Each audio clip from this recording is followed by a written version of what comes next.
ADHD village.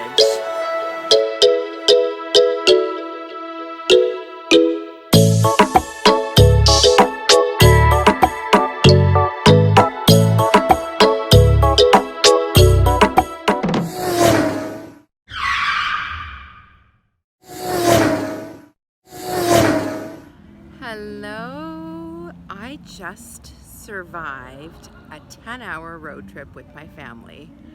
Now that might not seem like a big deal for many of you, but when your family has ADHD, 10 hours in the car can be really hard and stressful. So we put a few strategies in place before we went to make it easier. First of all, we had a plan. So the kids knew the route that we were taking. When they were little, we used to sometimes put a little string across the width of the back row in the van, and we would clip clothes pegs with the names of all the cities that we'd be driving through, and as we drove through the city, we would pull the clothes peg down. As they got older, we printed out maps for them, and we put the names of the city on cue cards on a little ring, so they were able to flip through all the cities. Now that they're older, they're a tween and a teen, they just really enjoyed following the route on their technology. So that was really interesting for them to see where they were going. So that was one thing that really helped. Another thing was we had a plan, and we talked before we drove away, we talked about how are we going to make this road trip amazing. So we talked about ways that we would get along. We had a plan in place for what we would do when things got a little tricky. So if somebody said something that we didn't agree with or didn't like, we had a plan on how we would react to that. So that was really helpful to have that plan in place. We also, we did some positive affirmations with tapping.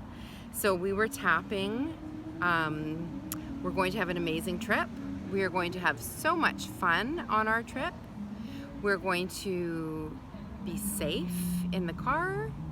We're going to have fun. We're going to be kind. We're going to be loving. We will be loved.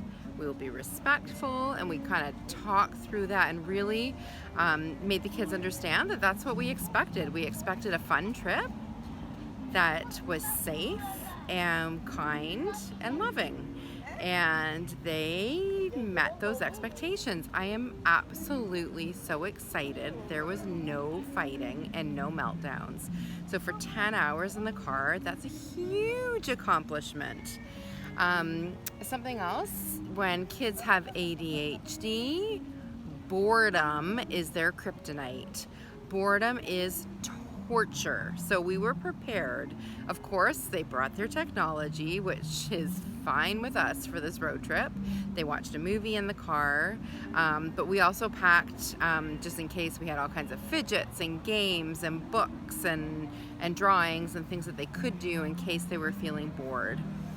We also made sure that there was lots of snacks in the car and lots of water. Of course, drinking a lot means that there's more bathroom breaks, but that's actually a really good thing because we want our kids moving. We don't want them sitting still for 10 hours. That is not good for their bodies or their brains. So we had lots of bathroom breaks, and when we stopped to use the bathroom, we could stretch and we could do a little bit of brain gym.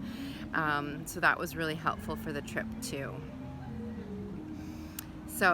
So excited that we had a 10-hour road trip. We are in beautiful Quebec City, and we're halfway to our destination. We're just stopping here for the night to enjoy Quebec City, and we're going to continue on with our journey tomorrow. So before we get in the car tomorrow, we're going to make sure to have lots of water, a good breakfast before we go, and we're going to do our tapping on our positive self-affirmations that we are going to have a good trip, we're going to have a safe trip, we're going to be kind, and tomorrow I'm sure will be just as amazing as today. So thanks for joining me.